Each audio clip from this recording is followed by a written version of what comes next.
Por lo tanto, todo lo que vamos a trabajar, a estudiar del ecofeminismo y en particular de lo que está sucediendo en América Latina y en Argentina, no tiene que ver exclusivamente con desarrollos teóricos, sino también con un activismo práctico. Es como que las propias activistas vamos generando la teoría y vamos buscando desarrollar nuevos conceptos a medida que los necesitamos para explicar las realidades con las que nos enfrentamos.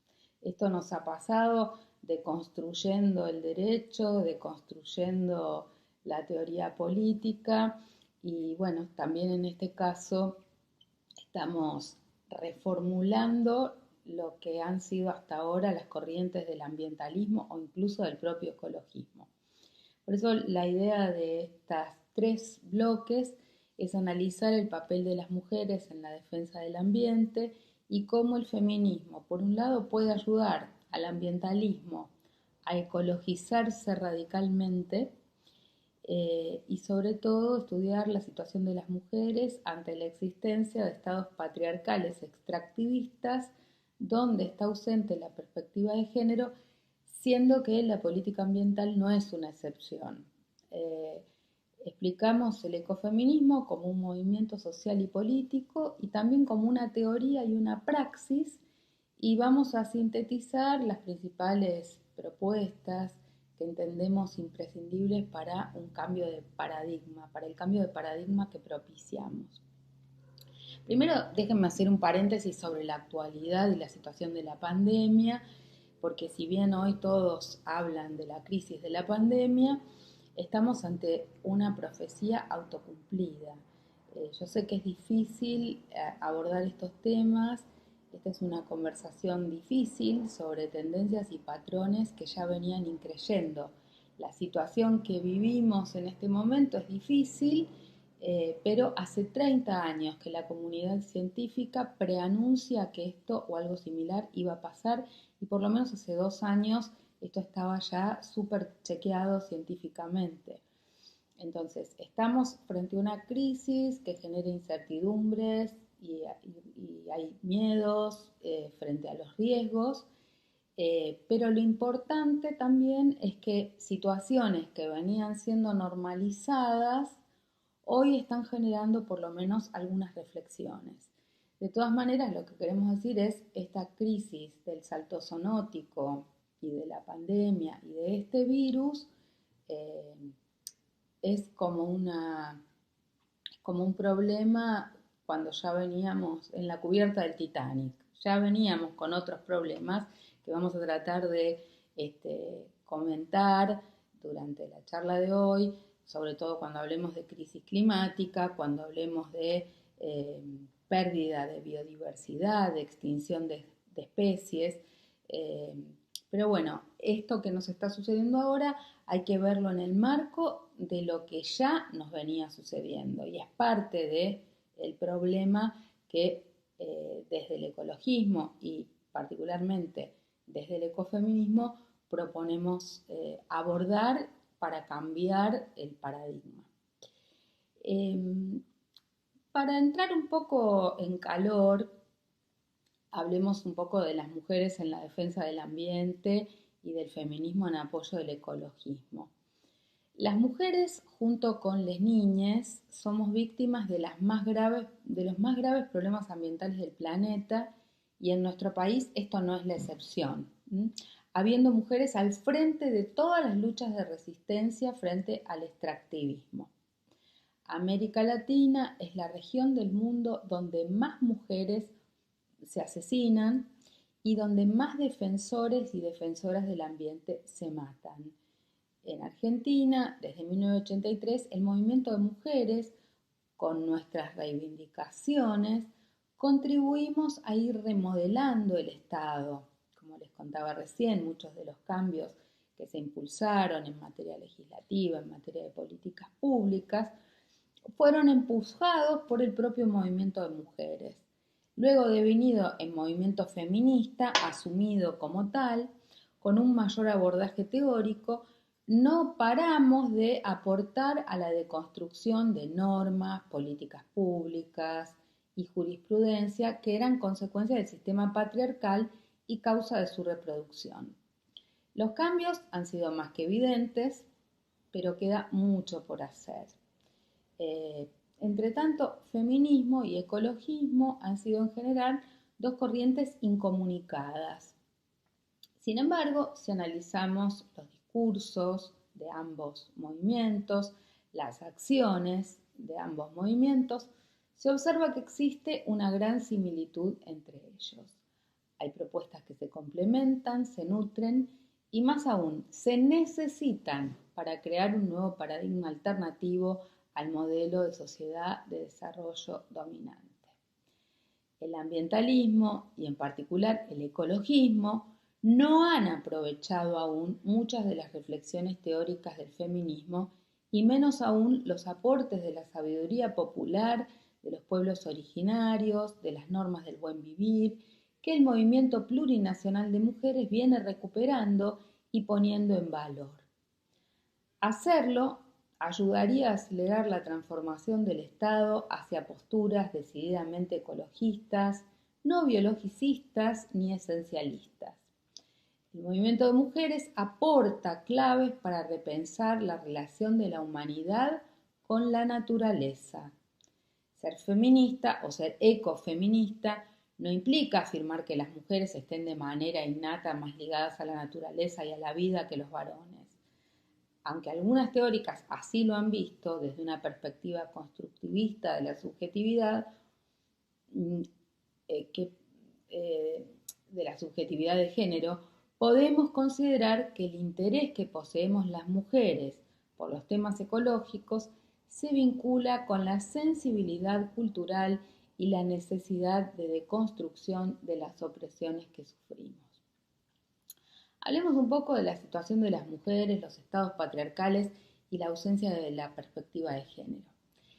Después de 100 años de historia del movimiento de mujeres, la masividad y efervescencia de las marchas de cientos de ciudades del planeta hoy interpelan a la humanidad. Asistimos a una renovada movilización de mujeres por nuestros derechos y para cambiar un paradigma violento de depredación. Según ONU Mujeres, 740 millones de mujeres actualmente se ganan el sustento en la economía informal, con un acceso limitado a la protección social, a los servicios públicos, a la infraestructura, que podrían aumentar su productividad y seguridad de ingresos. O sea que tenemos mujeres, 740 millones de mujeres precarizadas en el mundo. Las mujeres realizamos 2.6, 3 veces más trabajo doméstico y de cuidados no remunerados que los varones. Además, a nivel mundial, solo el 41% de las madres con bebés recién nacidos recibe prestaciones de maternidad. Una de cada 3 mujeres se enfrentará a la violencia a lo largo de su vida y, sin embargo, los servicios públicos, la planificación urbanística y las redes de transporte raramente se diseñan teniendo en cuenta la seguridad y la movilidad de las mujeres. Lograr la igualdad real de oportunidades y de trato entre mujeres y varones no es únicamente una cuestión de derechos humanos, sino también que es una condición necesaria para impulsar el desarrollo y el crecimiento económico de los países. Al ritmo actual de cambio, se necesitarán 108 años para cerrar la brecha de género a nivel mundial y de 202 años para lograr la paridad en el ámbito económico. Por eso, cuando podíamos, salíamos a las calles para acelerar este proceso. Estos son datos tomados de lo que Naciones Unidas informa y en base a los paradigmas que las propias Naciones Unidas están tomando en cuenta, que todavía siguen en una dinámica de mirar el crecimiento económico. Nosotras a lo largo de esta charla también vamos a poner sobre la mesa desde el ecofeminismo otras variables que tienen que ver no tanto con el crecimiento económico, sino con otros valores que tienen que ver con el sustento de la vida. Pero de todas maneras veamos la evolución. Las normas internacionales han avanzado mucho desde la primera conferencia internacional sobre la mujer, que fue en México en 1975. Después vino la Convención Interamericana para prevenir, sancionar y erradicar la violencia contra las mujeres, la Convención de Belén do Pará, la Declaración y la Plataforma de Acción de Cairo de 1994, que incluyó el reconocimiento de la salud sexual y reproductiva, y la Declaración y la Plataforma de Acción de Beijing de 1995, en la Cuarta Conferencia Mundial sobre la Mujer.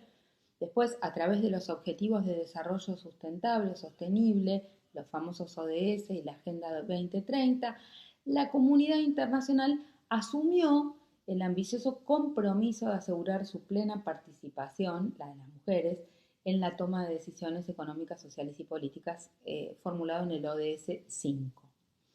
En nuestra región, en el 2017, la estrategia de Montevideo para la implementación de la Agenda Regional de Género en el marco del desarrollo sostenible hacia el 2030 fue aprobada por los Estados miembros de la CEPAL, Comisión Económica para América Latina y el Caribe, en la 12ª Conferencia Regional sobre la Mujer de América Latina y el Caribe.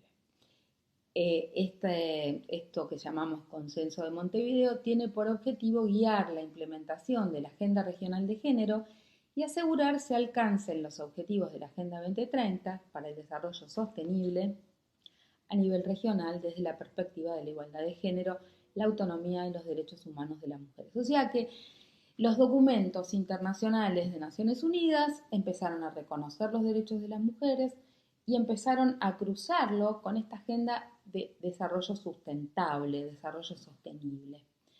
Sin embargo, no todas las políticas públicas están haciendo la aplicación de estos indicadores y de este cruce, y menos aún cuestionando este paradigma de desarrollo sustentable que hasta ahora no viene siendo ni desarrollo ni sustentable. A nivel nacional, los debates sobre una mayor participación política de las mujeres alumbraron el concepto de democracia participativa que ya teníamos en la Constitución de la Ciudad de Buenos Aires desde 1996, como ahora hemos logrado la paridad en la representación parlamentaria del Congreso, y también hablamos de gabinetes paritarios, aunque no lo hemos logrado aún a nivel nacional. En países donde históricamente las mujeres no han tenido espacios de expresión pública, se observa una creciente articulación de sus demandas frente al Estado y un reclamo por más autonomía y libertad. En regiones con largas tradiciones de movilizaciones como América Latina, se profundizan las demandas históricas como la socialización del trabajo de cuidado no remunerado o el derecho a la interrupción legal del embarazo, y hay un aumento de la participación a través de la movilización de estudiantes, adolescentes y jóvenes.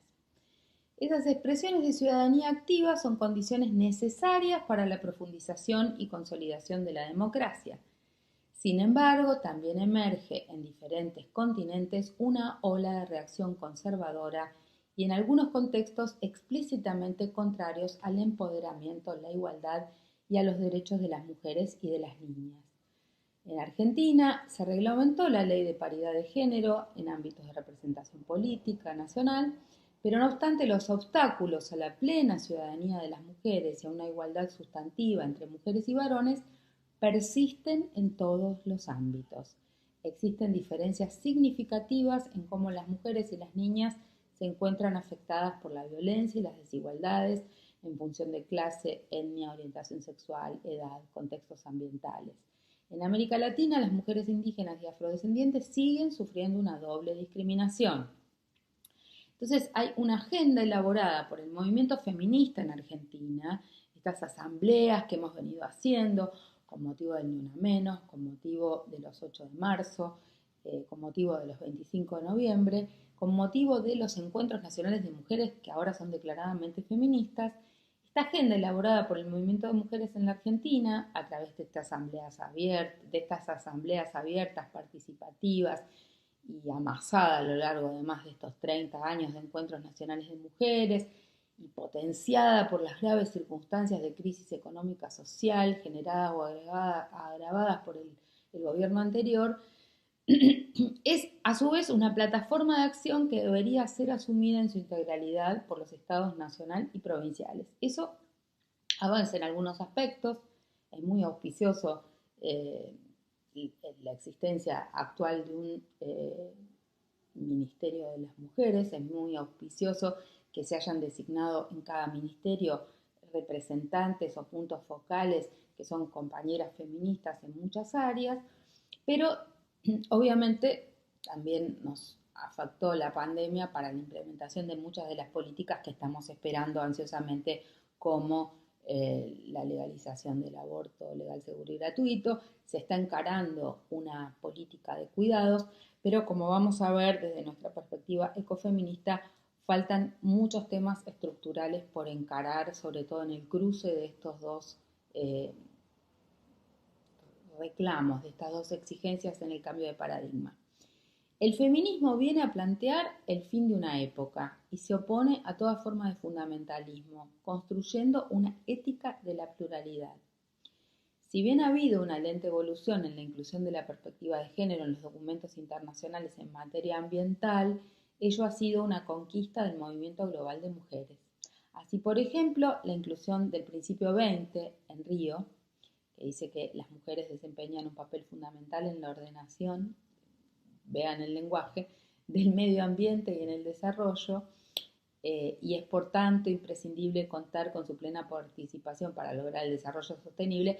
Se imaginan que incluir este principio 20 en la Conferencia Mundial de Río de 1992 fue un logro arrancado por el movimiento feminista, que ahí había hecho un gran esfuerzo en el planeta Femia, que era como las actividades paralelas de Río en la Conferencia Mundial de 1992. También pasando por los documentos de las conferencias de Viena, Cairo, Beijing, hasta llegar a los actuales objetivos de desarrollo sustentable, la igualdad de género atraviesa, en este caso, los 17 objetivos de manera transversal. Por eso, el ambientalismo y los gobiernos han tenido que incorporar algunas de estas variables y sus respectivos indicadores, aunque no siempre lo hacen bien y muchas veces se incumplen. Las mujeres no somos representantes privilegiadas de la naturaleza, pero podemos contribuir a un cambio sociocultural hacia la igualdad que permita las prácticas del cuidado que históricamente fueron solo femeninas, reclamando que se universalicen, es decir, que sean también propias de los varones y se extiendan al cuidado al mundo natural no humano. De esto vamos a estar hablando en las otras dos partes de nuestra intervención. Lo que quiero transmitir es que el ecofeminismo es mucho más que incorporar una perspectiva de género.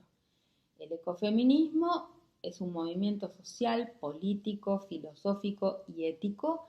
Es una vertiente del feminismo que en el marco de dicha teoría y práctica política y como movimiento social plantea la necesidad de un cambio de paradigma frente al modelo patriarcal, poniendo énfasis en su perspectiva extractivista como distintas caras del androcentrismo.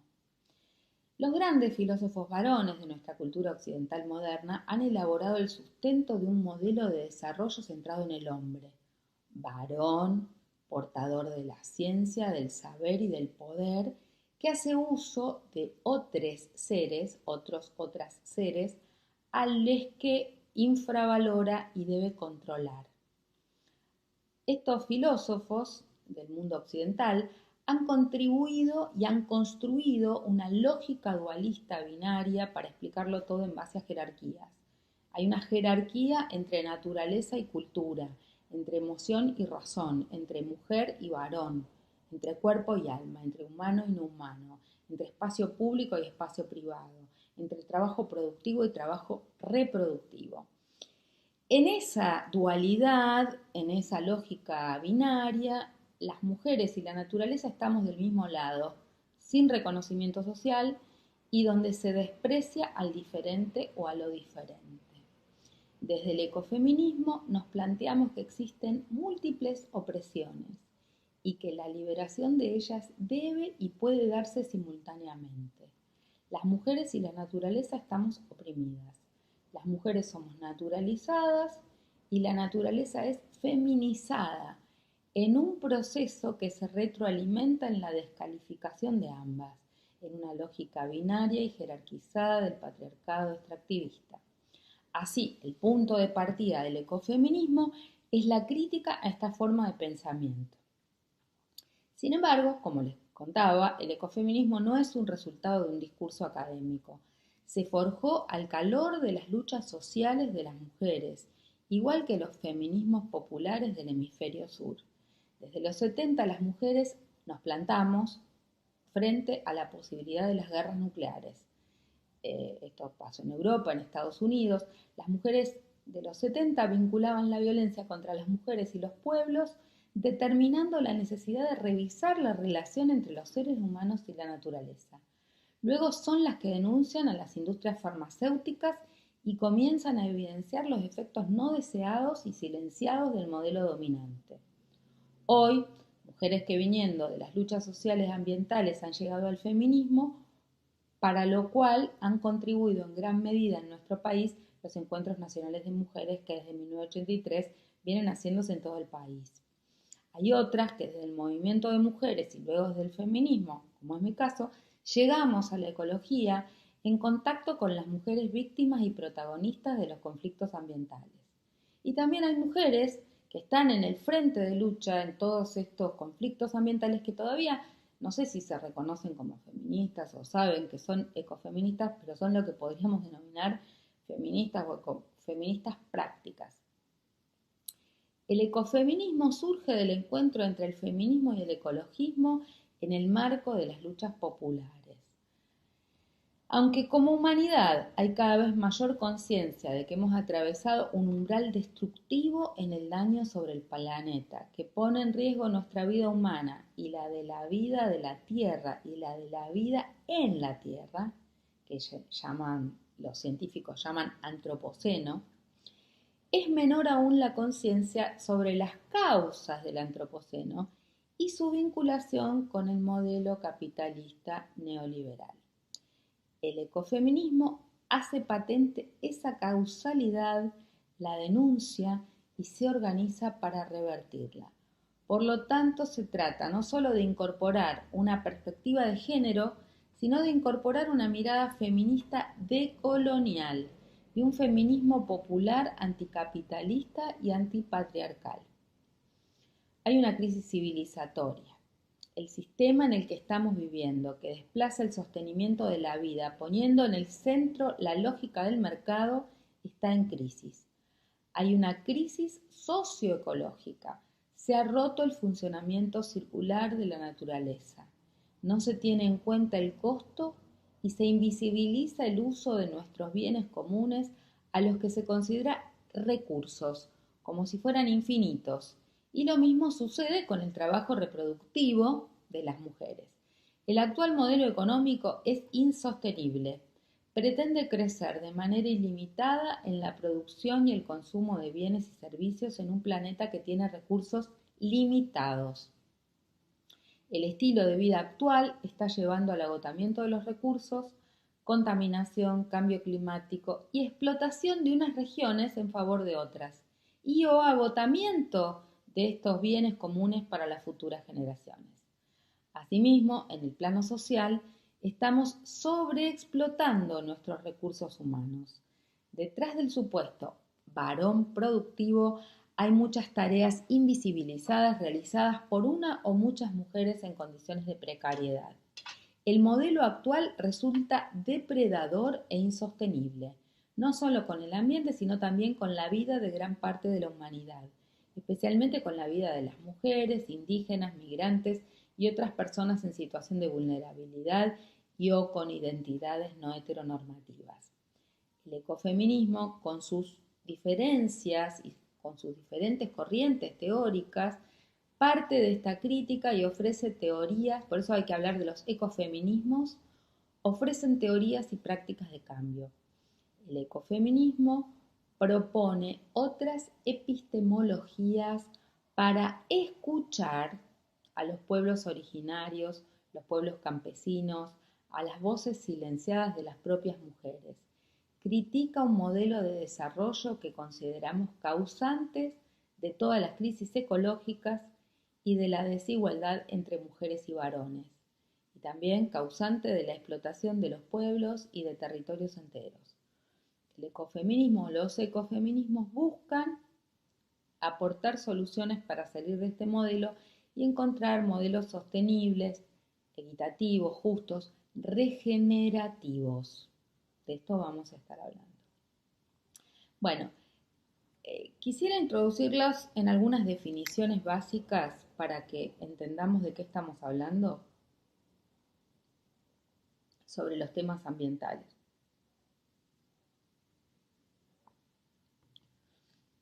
Vamos a hablar un poco del ambiente y del derecho al ambiente.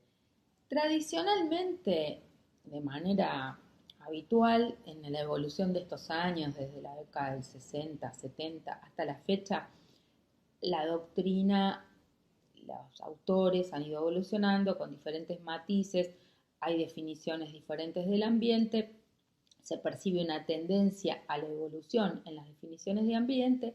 Las definiciones amplias de ambiente se refieren al ambiente natural, considerando lo biofísico, y al artificial, incluyen el ambiente natural y el artificial, tanto material, obras humanas, como inmaterial, sistemas humanos. En cambio, las formulaciones restrictivas de qué son el ambiente destacan las características dinámicas y estructurales del ambiente, refiriéndose en general al conjunto de elementos naturales que lo integran. Hay otras teorías descriptivas que suman elementos, condiciones, circunstancias naturales que influyen en los procesos de transferencia de energía y en los ciclos alimentarios de los seres vivos, pero antes la mayoría de las definiciones ponían el énfasis en la enumeración de, entre comillas, recursos. Hoy la mayoría de las definiciones, por eso la evolución, hablan de la integralidad, complejidad y armonía del sistema.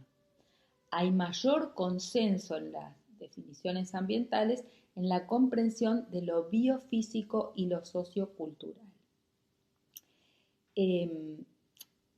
Algunos autores argentinos aclaran que las concepciones restringidas sobre el ambiente estaban basadas en la confusión entre ambiente y recursos naturales. Era como que a pesar de que ambos no tienen los mismos objetos ni contenido, los que hablaban de derecho de los recursos naturales en realidad estaban pensando en la explotación de los recursos por parte de los humanos, y eso solo se cruza con la disciplina ambiental o el derecho ambiental cuando se habla de la conservación.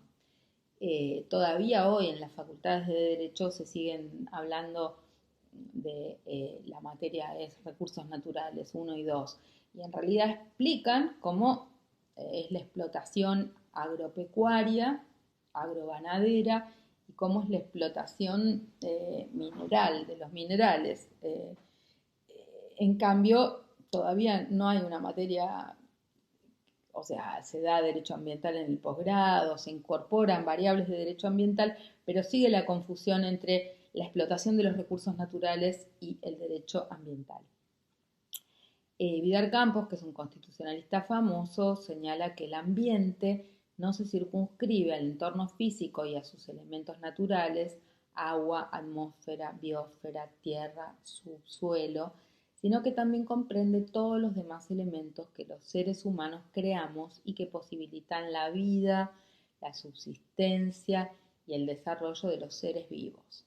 Entonces adoptamos esta definición amplia de ambiente en el sentido de computar los bienes que están en la naturaleza, mal llamados recursos naturales, pero además considerándolos como un sistema, una unidad, con interacciones en un espacio determinado entre los mismos seres vivos y sobre el ambiente del que forman parte, a lo que llamamos ecosistema, incluyendo también ingredientes culturales, el patrimonio artístico, histórico, arquitectónico y la intersección entre ambos, que también llamamos patrimonio natural, dentro del cual se encuentra el paisaje. También asumimos el carácter del ambiente como un bien colectivo, en el sentido de que no es susceptible de división ni de atribución de copropiedad para cada sujeto, y de esa manera es muy importante este concepto de bienes colectivos o bienes comunes, porque son de todos y no de ninguno. Después vamos a volver sobre este concepto si tenemos tiempo, para ver cómo muchas veces el Estado, en nombre del interés público, daña los bienes comunes y las dificultades que tienen los bienes comunes, que en realidad deberían ser más bien administrados con participación ciudadana y administrados comunitariamente, como lo pueden ser en las comunidades más pequeñas. Entonces coincidimos en asumir el carácter complejo y holístico de este sistema de interrelaciones e interdependencias entre elementos naturales, artificiales y socioculturales en permanente cambio. Este es otro dato importantísimo, que este bien común supone y que lo hace más que la suma de sus partes, ¿sí? O sea, el ambiente es un entramado complejo y holístico, un sistema de interrelaciones e interdependencias entre elementos naturales, artificiales y socioculturales en permanente cambio. Es un bien común que es más que sus partes. Y las personas humanas, nuestra especie, es parte de esa naturaleza, no está afuera. Lo que pasa es que el mundo occidental, en su binarismo, nos ha acostumbrado a pensar la naturaleza como algo externo y opuesto que debe ser explotado y dominado. Subrayamos que el ambiente es un bien jurídico cuya naturaleza es esencialmente compleja y de armonización muy costosa, ya que de uso se halla potencialmente en conflicto con cualquier otro bien constitucional, ya sea que provenga del constitucionalismo clásico o del constitucionalismo social. Esto es más bien una postura de los leguleyos, pero es como que el permanente conflicto que tenemos es el conflicto entre la naturaleza, el ambiente y el derecho de propiedad privado, ¿no? Esto va a estar en tensión siempre en las relaciones que el Estado debe arbitrar y armonizar. No hay duda por ello de que su carácter sistémico e integrador obliga a un replanteo completo del molde estatal, impregnado de componentes ambientales que deben intersectar las nuevas políticas sociales y económicas con el claro objetivo de diseñar un Estado social en el que se preserve y promocione el pluralismo, aunque ambientalmente orientado. La irrupción del concepto de ambiente como bien jurídico y del derecho al ambiente en el mundo político y jurídico es bastante tardía, y no fueron pocas las resistencias que aún perduran. Originariamente la regulación en materia de recursos naturales estaba vinculada a la apropiación y explotación como cosas, y en el mejor de los casos había un debate sobre la distribución de la riqueza producto de esa explotación. Se generaba o se consideraba a estos temas y cuestiones una preocupación de los ecologistas, a quienes se trataba directamente como un grupo de fundamentalistas forajidos que obstruían decisiones gubernamentales de un mundo en constante evolución, desarrollo, progreso, etc. También es cierto que ciertas escuelas de ecología han tenido resistencias a incorporar la dimensión social, pero hoy el ecologismo está comprometido con la justicia social y plantea que no hay justicia ambiental sin justicia social y tampoco hay justicia social sin justicia ambiental. Nosotras las ecofeministas decimos que la tríada es justicia ambiental, justicia social, justicia de género y que deben articularse e implementarse.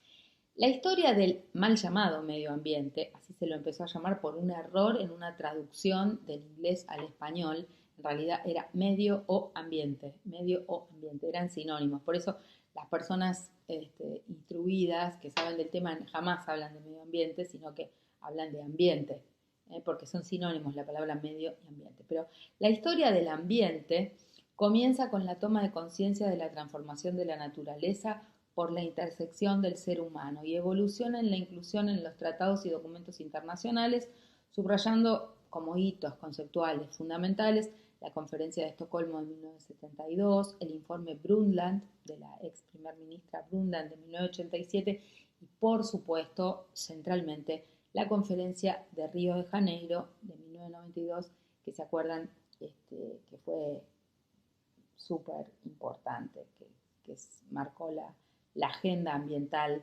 de todos los años posteriores. Paralelamente se desarrolla el derecho ambiental como rama del derecho, con una perspectiva transversal que reforma y redefine las instituciones clásicas, y así se lo viene considerando como un derecho revolucionario, contestatario, insurgente, herético, mutante, decodificante. Es así como caracterizan al derecho ambiental muchísimos autores, porque tiene esta lógica de deconstruir otras ramas del derecho. A su vez, se fue dando un fenómeno global de constitucionalización, es decir, de incorporación a las constituciones de la cuestión ambiental, que fue densificando y comprometiendo, junto con otras prerrogativas de marcado corte social, el constitucionalismo contemporáneo. Así son insoslayables y nos parece valioso, si en algún momento tienen oportunidad, las constituciones de Bolivia y Ecuador. Por ejemplo, la Constitución de Ecuador del 2008 dice en su preámbulo: celebrando a la naturaleza, la Pachamama, de la que somos parte, en diversidad y armonía con la naturaleza para alcanzar el buen vivir o el pleno vivir, el Sumac Cosay. Y la de Bolivia del 2009 dice: el Estado asume y promueve como principios ético-morales de la sociedad plural el suma camaña, vivir bien, ñandereco, vida armoniosa, teco caqui, vida buena, ibi maraey, tierra sin mal, y cuajac ñan, camino o vida noble. Piensen que estos principios del buen vivir, de los que luego tal vez podamos volver a hablar sobre ellos, son comunes a todos los pueblos originarios de América Latina, están expresamente recogidos en estas constituciones tan avanzadas de Bolivia y de Ecuador, también en la de Nicaragua, pero ingresan, con el reconocimiento que nosotros hacemos de los pueblos originarios en nuestra constitución, también ingresan de manera indirecta. En nuestro país hay pueblos originarios en las 24 jurisdicciones, incluida la ciudad de Buenos Aires. He estudiado intensamente este tema, tengo documentación, estudios de los distintos pueblos originarios en todo el continente, y estos principios del buen vivir atraviesan y transversalizan a todos nuestros pueblos originarios y son fundamentales en esta perspectiva ecofeminista, en la inclusión de esta idea de armonía con la naturaleza, de vivir bien comunitario. Aquí el paradigma ambiental, más allá de la sustentabilidad que se fue construyendo globalmente en las últimas décadas del siglo XX, viene a recoger la cosmovisión de los pueblos originarios y a ratificar a la naturaleza como sujeto de derechos, y al ser humano como parte de la naturaleza. Es muy interesante ver cómo en latitudes ajenas a estas tradiciones americanas esta innovación constitucional resulta bien acogida, en orden a reforzar una concepción menos antropocéntrica y de limitaciones en los derechos individuales en función del cuidado de los bienes comunes y de nosotros mismos y las generaciones futuras. Esto me parece muy importante subrayarlo, porque también hay otras tradiciones en la China, en la India, que se asemejan, en Australia, en Nueva Zelanda, de sus pueblos originarios, que se asemejan en África a las concepciones del buen vivir de América Latina. Pero nosotros tenemos muy presente, y el trabajo que han hecho de reconversión a los códigos occidentales en Bolivia y en Ecuador nos facilita mucho. Esto que era una tradición oral está ya convertido en derecho positivo. Otro aporte interesante desde otra óptica es la propia encíclica Laudato Si, que devela el entramado entre el sistema de producción de riqueza y su inequitativa distribución, y las inevitables e inescindibles consecuencias sociales y ambientales. En este alegato para salvar el ambiente se advierte el comportamiento suicida del sistema que ha convertido el planeta en un depósito de porquería. Cito textual entre comillas. Entonces, también las feministas, aunque no compartimos, aunque defendemos el Estado laico y no compartimos a veces muchas posturas de una institución misógina, patriarcal, en este caso compartimos y coincidimos con la perspectiva ecologista que ha asumido la Iglesia desde la conducción de Bergoglio, del Papa Francisco. Siguiendo a Elena Luca, que es una compañera nuestra de la red de defensoras del ambiente y el buen vivir de Chaco, podemos observar a lo largo de la historia de la humanidad un proceso con diferentes etapas. Primero, la de la indivisibilidad de los seres humanos y la naturaleza, una etapa de simbiosis. Una segunda etapa de separación o discriminación entre seres humanos y naturaleza, como frente a frente. La tercera etapa es la del alejamiento, el desconocimiento, la utilización mercantilista de la naturaleza. Esta es la etapa de dominación del hombre sobre los recursos, la etapa del enfrentamiento. Y ahora hay una cuarta etapa, la de la reubicación de los humanos como parte de la naturaleza, nosotros con la naturaleza. Etapa en cuya construcción inscribimos las reflexiones y aportes de nuestro trabajo. Para cerrar un poquito esta primera parte, yo quisiera compartir con ustedes algunas reflexiones que nos ocupan y preocupan, tal vez por mi deformación profesional como abogada, en relación a cómo funciona el Estado y el vínculo con el ambiente. Hay algo que se conoce como el Estado de Derecho. El Estado de Derecho suele contraponer a los estados autocráticos, en los que la autoridad máxima es una sola persona o un grupo que tiene el poder total, que no responde de sus actos ante los ciudadanos, lo contrapone a los estados de derecho, en los que la autoridad máxima está sujeta a leyes y normas escritas. El Estado tiene pluralidad y en general existen mecanismos de alternancia en el poder. El Estado de Derecho es el paradigma en el que se fundan las democracias modernas.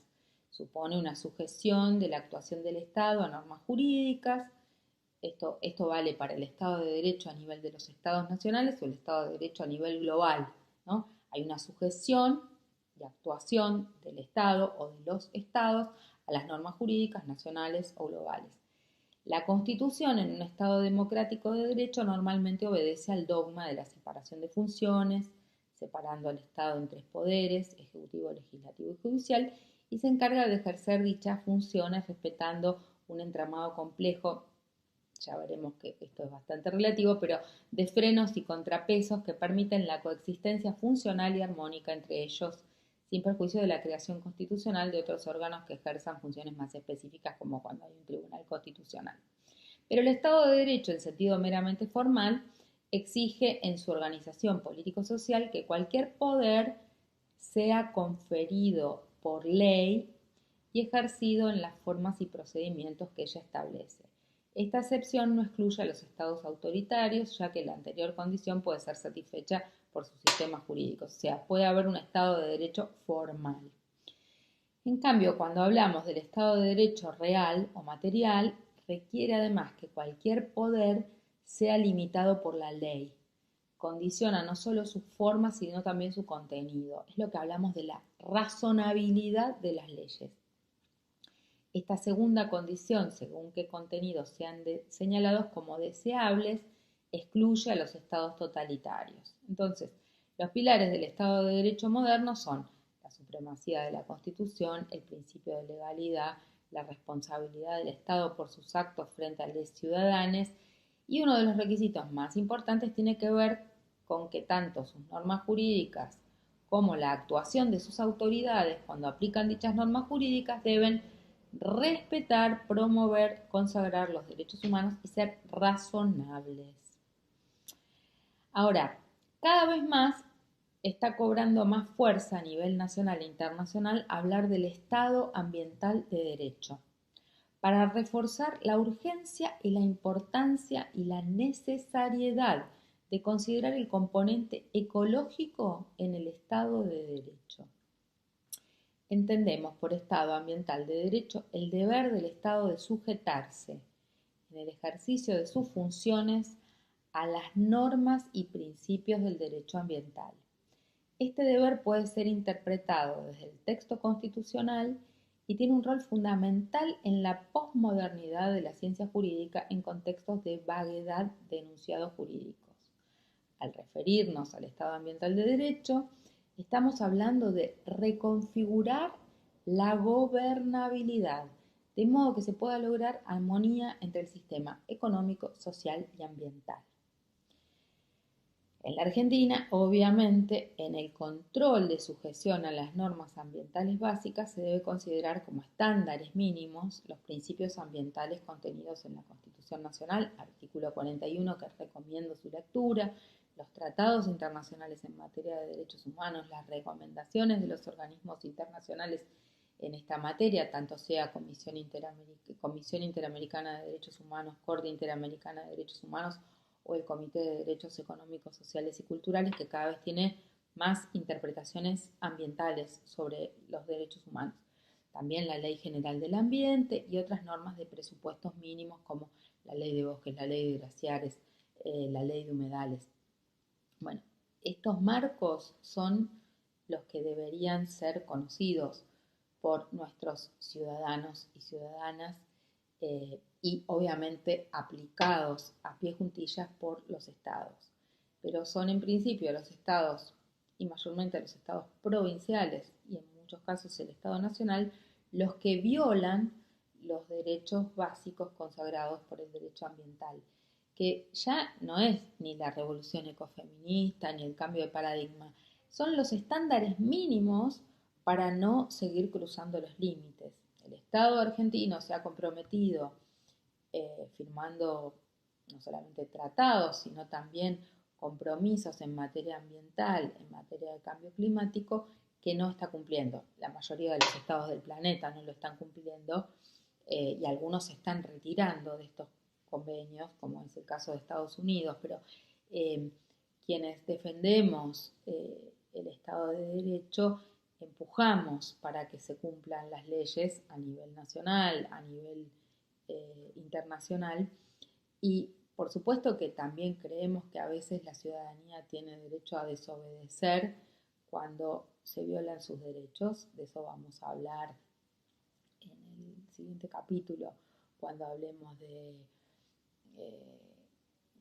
mal desarrollo, extractivismo y algunos de los conflictos que enfrentamos por el mal llamado desarrollo sustentable y la necesidad de un desarrollo regenerativo, pero nos parece importante y crucial que podamos considerar fundamentalmente la necesidad de impulsar las normas, el cumplimiento de las normas. En este punto la justicia ha avanzado en algunos de estos temas. La Corte Suprema de Justicia tiene muchos buenos fallos en materia ambiental y le ha puesto bastantes límites, en muchos casos al accionar arbitrario de los gobiernos provinciales, pero esto no siempre es suficiente. Y bueno, veremos con la nueva composición de la Corte, todavía no ha tratado demasiados temas ambientales, pero hay temas que son graves. Ustedes habrán visto las movilizaciones, las marchas que hubo en Mendoza, en Chubut, hacia fines del año pasado, cuando todavía no estábamos con la pandemia.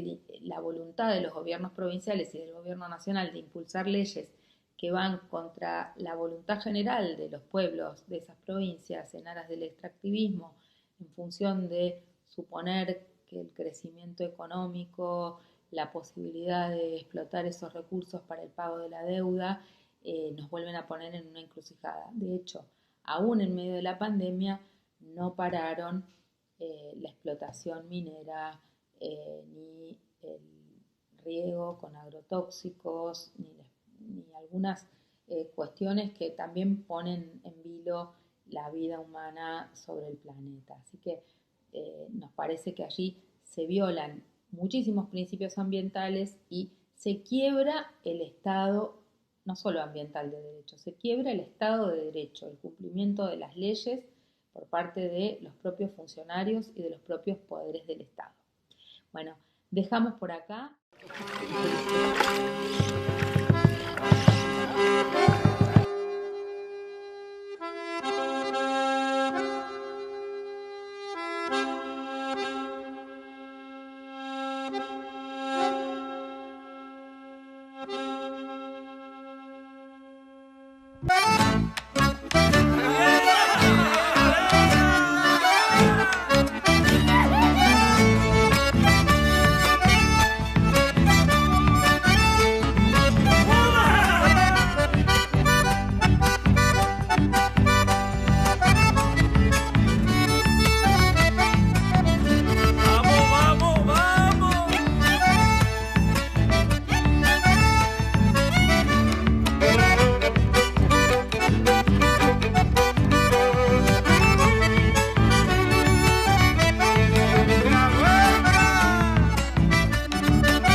Bueno, elegimos esta chacarera del Monte y de paso también honramos a Coco Gómez, que es un músico chaqueño muy conocido en Argentina y por ahí no tanto en el Chaco, falleció por el tema del COVID hace un tiempo, ¿no?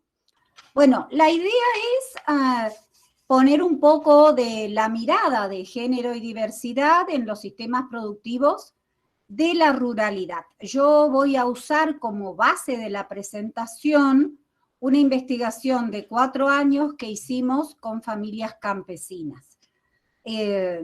Por supuesto, con miradas que se fueron actualizando, ¿no? ¿A qué se define como agricultura familiar? Pueden ser agricultores del nivel de subsistencia, que son con los que yo habitualmente he trabajado, pero también quienes son familias productoras que gerencian su propio emprendimiento y eventualmente contratan mano de obra, entran en la categoría de agricultura familiar.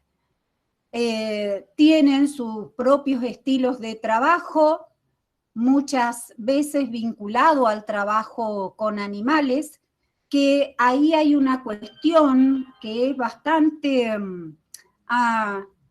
es como un nudo a sentarnos a debatir, porque cuando proponemos la mecanización de la agricultura y proponemos que se dejen de lado los animales para trabajar o las herramientas más pequeñas, lo que hacemos es poner a la unidad productiva familiar en una situación de dependencia de que llegue el tractor del consorcio, de que llegue el tractor del municipio o que algún vecino pueda prestarles o alquilarles la maquinaria. Entonces, un poco la propuesta en estos sistemas productivos, porque si nosotros independizamos a la unidad productiva familiar de la dependencia de que otros sistemas les hagan el trabajo, podemos hacer una cuestión complementaria, que una primera arada se haga con los tractores que se consigan, pero que después la siembra y todo el proceso del cultivar, digamos,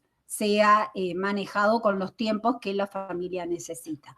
Otra cuestión importante cuando hablamos del género y la diversidad en la ruralidad es que tenemos que saber exactamente de qué zona estamos hablando, porque, por ejemplo, si yo hablo de una zona como por ahí la zona de San Peña con 1000 milímetros de lluvia anual, uno de los elementos determinantes de la calidad de vida de las familias rurales es el agua. 1000 milímetros al año quiere decir que está lloviendo 10 millones de litros de agua por hectárea por año. Entonces, uno de los aliviadores de carga doméstica más importantes es tener techos colectores o tener represas. Un poco más adelante vamos a charlar de esto, ¿no? Y, por ejemplo, en la zona de Tacopozo, uno dice, bueno, llueve, casi no llueve, llueven 600 milímetros al año.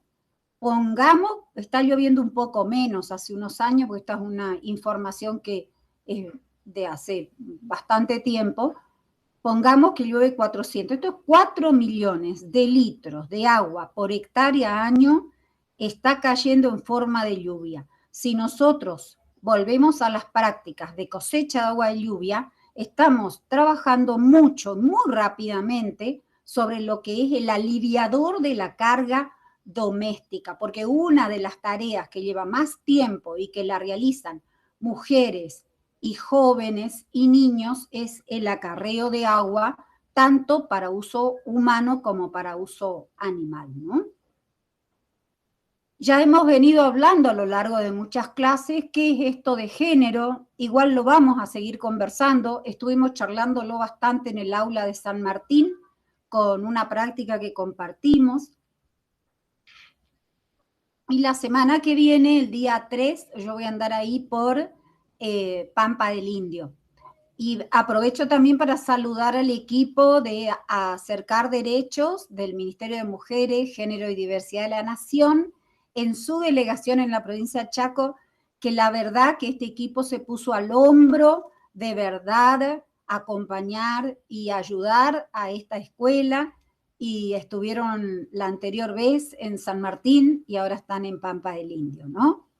Esto de lo que es masculino y femenino es un poco lo que venimos rediscutiendo cuando se nos planta en la mirada exclusivamente binaria, ¿no?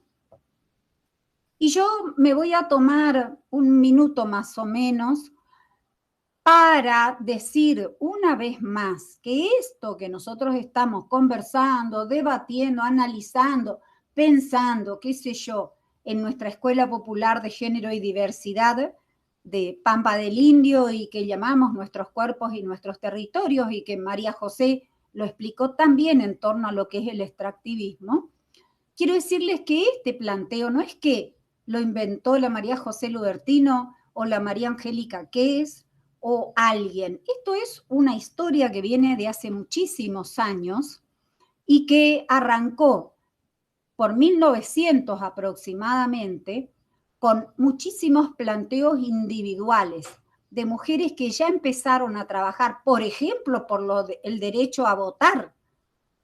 Pero miren, recién después de la Segunda Guerra Mundial, en las estadísticas empiezan a aparecer las mujeres, ¿no? Y ahí se dan cuenta que realmente cuando se piensa en la producción rural, no es una producción solo hecha por varones. Pero claro, se descubre, digamos, a las mujeres para fortalecer ese rol tradicional en las mujeres.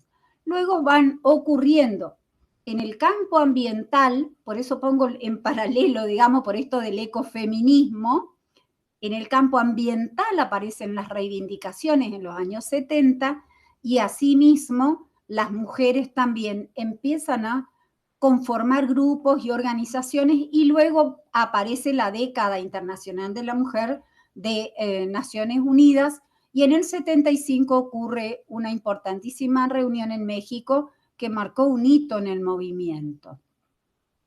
Y así, digamos, sucesivamente, hasta llegar a una mirada que podemos decir actual, si se quiere, en donde aparece la idea de la transversalidad del enfoque de género, en donde haya una sociedad con perspectiva femenina, masculina, y ahora muy fuertemente la perspectiva de la diversidad, o sea, vincular todo lo que es desarrollo social, justicia social, con la equidad de los géneros.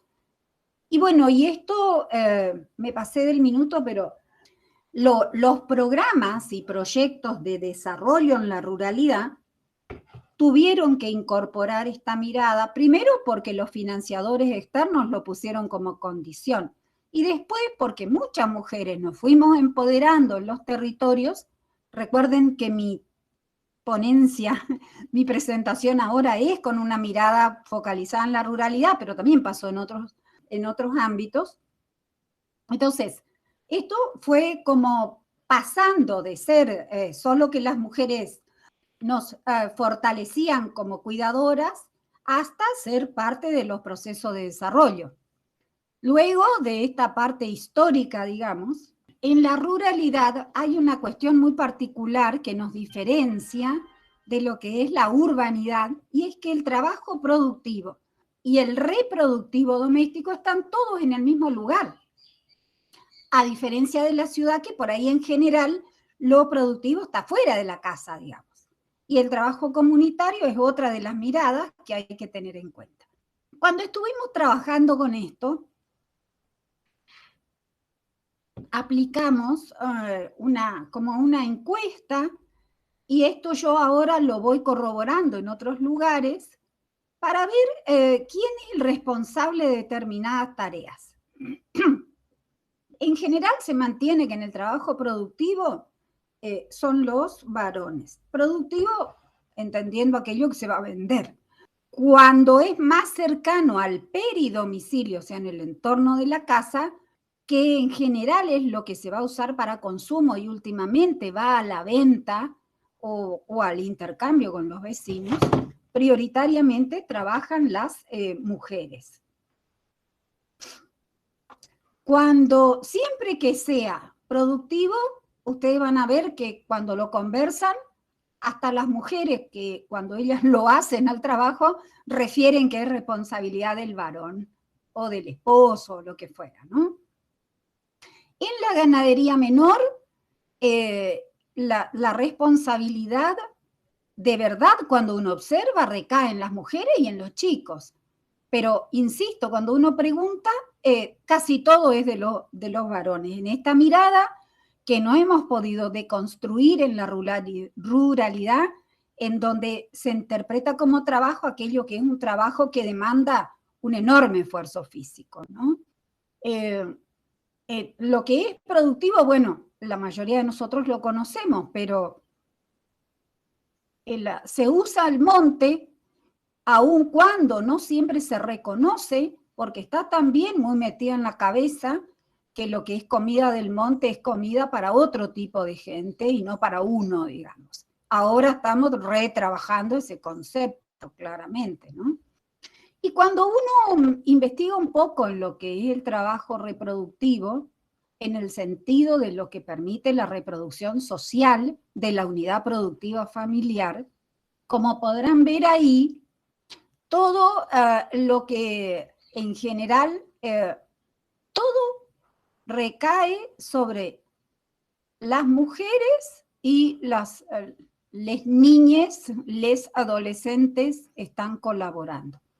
Hay un campo de investigación en todo este tema, y que es el rol de la tercera edad, que cuando hicimos un trabajo de profundización en esta cuestión, nos dimos cuenta que muchas personas ancianas tienen una sobrecarga laboral porque ayudan a sostener tanto hombres, varones o mujeres, ancianos. Y hay un tema pendiente también que es el del rol de las personas con discapacidad que las familias de la ruralidad cuidan, protegen, pero que también aportan mucho trabajo en todo esto que estamos hablando. Está como muy claro que hay cosas que las mujeres hacían y hacen. Bueno, este testimonio forma parte del documento final de Rogelio, que es una persona maravillosa, pero que bueno, él solo ya pasado los 60 años aceptó hacer cosas con su esposa, si no, él hacía cosas por acá y ella tenía que hacer las suyas. Y esto lo seguimos encontrando en la ruralidad, donde tenemos pasivos para trabajar y deconstruir, ¿no? En cuanto al trabajo comunitario, hay como una equidad, pero también se detecta una sobrecarga en las mujeres, porque las mujeres son las que van a la escuela a ayudar a cocinar, las que están en los trabajos de la cooperadora, aunque el que forma parte de la cooperadora sea su compañero o algún varón de la casa, ¿no? Y hay una herramienta muy interesante que es la del uso diario del tiempo y que responde a la pregunta esta de qué hago desde que me levanto hasta que me acuesto, ¿no? Y cuando uno la hace, aparecen algunos elementos bastante sorprendentes. Sumando y restando, detectamos que las mujeres trabajan casi 4 horas diarias más que los varones. Y que los varones durante la noche hacen determinadas cosas, como decir, te contestan claramente, yo descanso, y las mujeres atienden a los chicos, a los enfermos. Bueno, y si hay un tiempo para descansar, entonces aprovechan a tejer, a coser, a organizar cosas, ¿no? Fíjense que a la noche puse dormir tranquilito porque en realidad era lo que me apareció en las encuestas que hicimos y que aún hoy sigue estando, ¿eh? Son las mujeres las que hacen ese sostén. Ahora, si bien la asignación de trabajos es una determinada, después, ¿quién decide qué se siembra, qué se cosecha, qué se guarda, qué se vende? Es bastante complicado y está casi siempre asignado al rol del varón, aunque en general todas las familias dicen, no, porque bueno, nosotros lo conversamos y después, pero cuando lo conversamos el que lleva la voz cantante es el varón, o sea, quien detenta el poder, digamos, ¿no? Y el poder de la palabra. Yo no quiero sobrecargarlos con esto de estar hablando tanto, pero hay cuestiones que en la ruralidad tenemos que volver a conversar, mis estimades. La cuestión del tema mujer y diversidad en la ruralidad no hay que tratarlo por separado, a menos que sean cuestiones como digamos muy específicas, que señora, uno diga, bueno, necesito... Señora Angélica. ¿Sí? ¿Le puedo cortar 10 minutos? Está el intendente local y quiere saludar. Bueno, a ver cómo hago para salir de acá. No, ahí nomás, un ratito saluda y ya. Sí, por favor. Hola. Le vamos a pedir al intendente que hable también a la cámara para que lo vean en General San Martín, ¿no? ¿En San Martín está? No, Pampa del Indio. En Pampa del Indio está. Hola. María Angélica, ¿qué se llama? Sí. Y María José Lubertino. Hola. Buenos días. ¿Cómo te llamas? ¿Cómo te llamas? Buen día. ¿Cómo le va, intendente? Buenos días. Gustavo Carasiuk es mi nombre y apellido. Bueno, intendente de esta hermosa localidad. Bueno, y vine simplemente a saludar a todas las damas que se encuentran hoy presentes en esta capacitación organizada por el Consorcio de Servicios Rural número 95. 96, disculpe, 96, que lo tiene como presidente a Dieguito Braunschweig. así que simplemente pasaba a saludarlo. Es muy importante la capacitación que están llevando adelante. Ya creo que hace, no sé qué es el octavo día de capacitación y me parece muy importante. Bueno, siempre trabajando con Silvia, que está expectante siempre de todos estos temas muy importantes, así que simplemente acompañarlos, pasarlos a saludar y bueno, que saquen de toda esta capacitación las mejores ideas para ustedes. Así que, y también agradecerle a ustedes de Buenos Aires que se toman el tiempo, un día sábado quizás de descanso, que estar trabajando junto a todo este grupo de mujeres en un día, como decía, en un día de descanso, trabajar con todo el grupo de mujeres desde Buenos Aires, que venga utilizando la tecnología para que desde Buenos Aires a un pueblito tan chico y alejado de la provincia del Chaco puedan estar en contacto. Así que muchas gracias a ustedes por tomarse ese tiempo y bueno, también muchas gracias a todos los participantes de esta capacitación. Te agradecemos nosotras a vos por también acercarte y por ser parte de esta propuesta. Sin dudas vamos a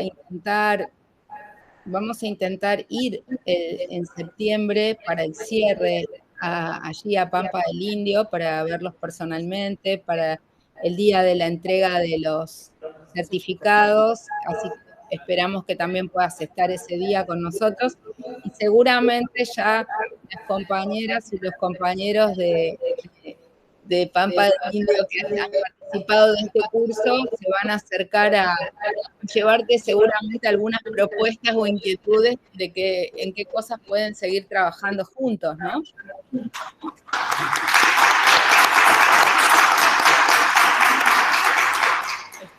Bueno, nosotros... Perdón, una palabra. Con el intendente estuvimos ayer celebrando en el vivero forestal del IFA el Día del Árbol Chaqueño. Así que además de llevarle propuestas feministas, vamos a hacer ecofeminista también. Vamos a ir a plantar ahí en Pampa del Indio. Así que un lujo volver a saludarlo. No me puede traer la platita porque el gobernador andaba muy apurado, así que no. ¿Nos llevó? Voy a retirar la mía. Pues ya le vamos a reclamar que los devuelva. Bueno, gracias, intendente. El gobernador, me perdí el chisme de qué se llevó el gobernador. ¿Se llevó la plantita? ¿Qué? No, plantó un quebracho colorado justamente ahí en el vivero, justamente en alusión al día del quebracho colorado, del árbol. Sí. Y se llevó algunos cuantos quebrachos colorados para entregar, pero evidentemente ahí al intendente Carasú no le dio. No me dieron, no retiré. No, pero tenemos muchos quebrachos acá todavía, así que... Bueno, no simplemente... No tanto. No, pero acá nuestra... Tenemos que seguir plantando nomás. ¿Qué va a hacer? Ustedes, la verdad, que tienen un pueblo maravilloso, con una arboleda muy linda. Bueno, en breve voy a andar por ahí, así que si hubiera la posibilidad, me va a encantar saludarlo personalmente otra vez. Bueno, muy agradecido y bueno, esperándole para el mes de septiembre, las puertas de Pampa del Indio están abiertas y bueno, que pueda conocer personalmente a cada una de las mujeres que han participado de esta capacitación y que puedan recibir de mano de ustedes ese certificado que le va a servir mucho. Así que muy agradecido, muy amable por el espacio que me dio para saludarle y saludarle también a todas las participantes. Muchas gracias. Bueno.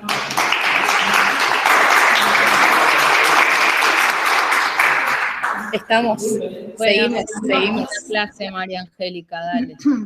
Bueno, lo que estaba planteando era esta cuestión de que los temas de género y diversidad no hay que superar esto de que es tema de las mujeres solamente, digamos, tienen que ser equipos compartidos, ¿no? Y tratar de superar también esa invisibilidad del trabajo doméstico, el trabajo reproductivo, porque aún hoy la mayoría de las mujeres entrevistadas dicen, yo no trabajo, el que trabaja es mi marido, porque claro, es el que va al obraje, como peón a otros lados, ¿eh? Y en la cuestión estadística tampoco hemos logrado grandes cosas, pero bueno, las mujeres trabajan mucho más tiempo. Todo esto que hace la agricultura familiar pone más del 70% de la comida en la mesa del pueblo de nuestro país.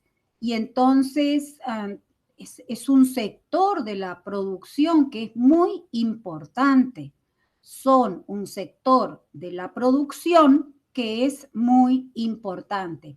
Y esto que acabo de decir no es menor, porque la agricultura familiar, tanto de comunidades criollas como de comunidades aborígenes, no son sectores que hay que mandar a ser atendidos por desarrollo social, sino justamente por los ministerios de la producción, dado que cotidianamente nos están dando de comer, ¿no? Bueno, entonces, actualmente todo lo que es cuidados, el Estado lo está reconociendo. Esto falta trabajarlo claramente en la ruralidad. Y yo creo que tenemos que, cuando hablamos de proyectos productivos, tenemos que meter todo lo del peridomicilio. Y ahí viene lo que yo les decía al principio, el tema del agua, por ejemplo, el tema de la plantación de árboles cerca de la casa. Y bueno, y las capacitaciones en género no tienen por qué ser una cosa aburrida para nada, ni que asusten a la gente, podemos cantar y bailar también, y eso es bueno.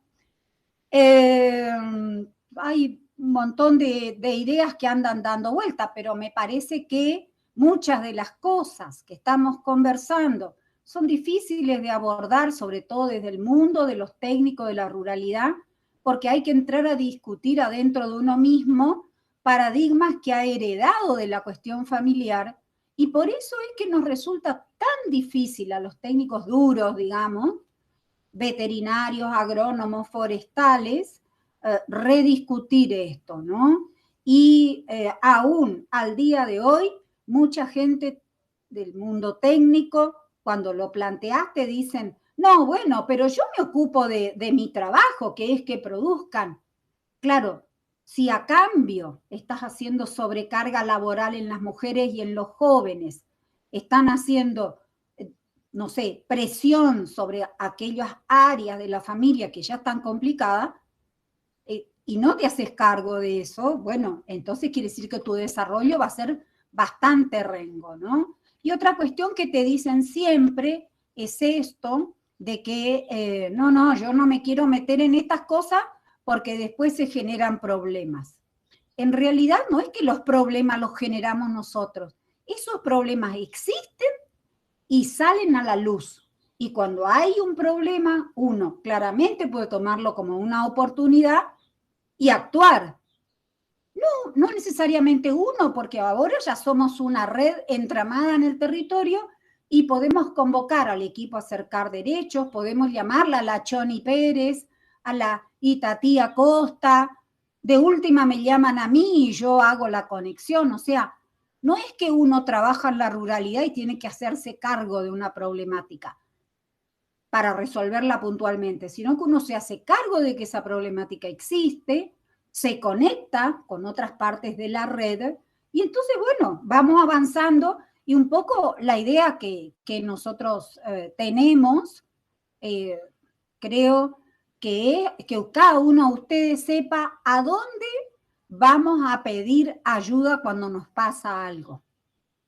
Yo creo que bueno, que realmente si nosotros abrimos la cabeza, nos comprometemos un poquito más, las cosas van a mejorar y nosotros vamos a ser realmente promotores de género y diversidad.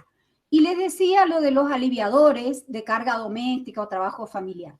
Por ejemplo, si uno en un proyecto productivo incluye fogones mejorados o cocinas, uno ya está solucionando.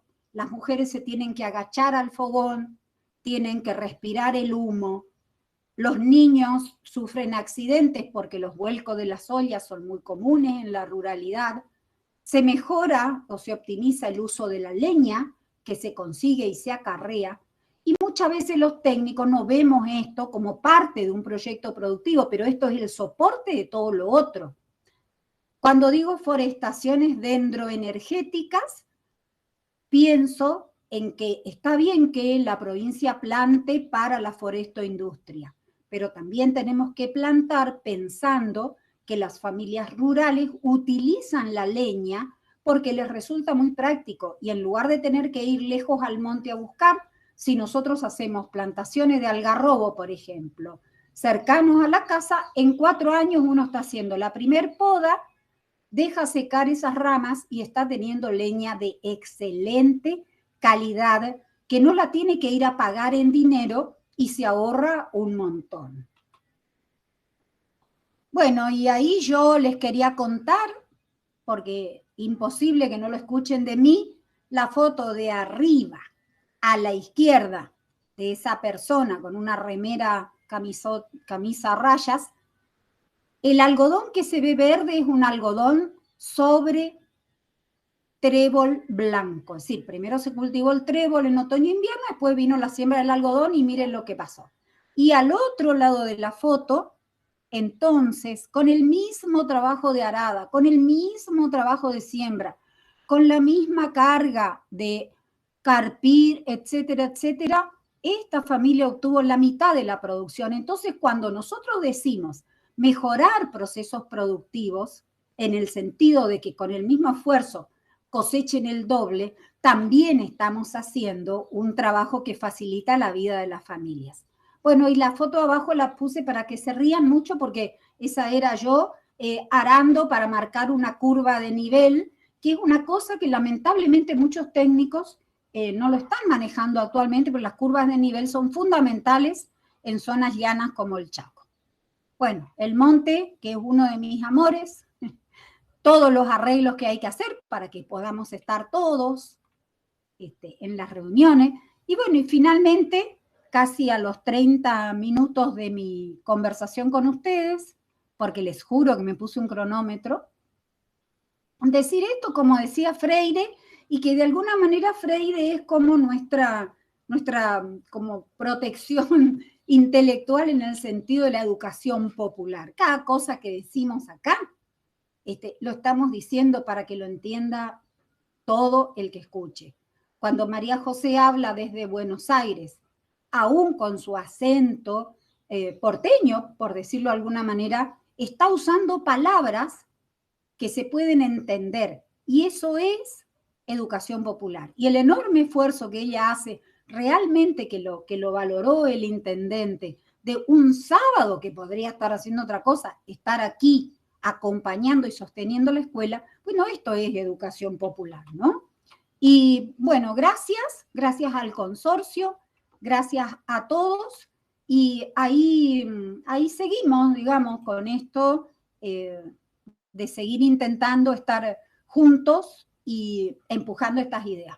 Así que espero que les haya gustado mi presentación y que se haya entendido algo. Bueno, gente, a sus aulas. Adiós. Chao, hasta la semana que viene.